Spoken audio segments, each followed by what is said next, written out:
એક સાચી વાત કહું પ્રભુ, સારું જીવન જીવવા પૂરતું જેટલું જોઈએ એ બધું જ તમે આપ્યું છે, છતાં પણ ઘણીવાર ખૂબ જ દુઃખી થવાય છે.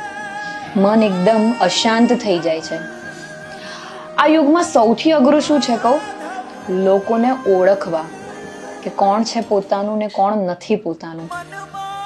લોકો સામે એકદમ પ્રેમ બતાવે છે, પોતાનાપણું બતાવે છે, અને એ જ લોકો પાછળથી હિસાબ રાખે છે કે આણે મારી સાથે આવું કર્યું હતું ને આ મને આવું બોલી હતી ને આવું બોલ્યો હતો. પાછા જો કોઈની સામે રડી જઈએ તો એકદમ સાંત્વના આપશે, પણ પાછળથી મજાક ઉડાવે છે. આ યુગમાં એકદમ જુઠ્ઠું બોલવાવાળા અને નકલી લોકો મહાન ગણાય છે, અને સાચું બોલવાવાળા અને પ્યોર લોકો આંખોમાં અંજાય છે. લોકો સંબંધ નિભાવવાનો ખાલી દેખાડો કરે છે. જ્યાં સ્વાર્થ પત્યો ત્યાં સંબંધ અટક્યો. સાચું કહું તે આ યુગમાં અસંખ્ય જીવોની ભરેલી આ દુનિયામાં કોણ પોતાનું છે એ ખબર જ નથી પડતી.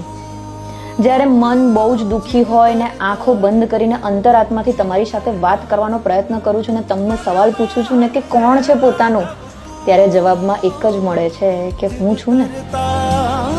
તમારી એક શીખ જે બહુ જ મદદ કરે છે કે સાંભળ, તારે બદલો લેવાની કંઈ જ જરૂર નથી, સંયમ રાખ.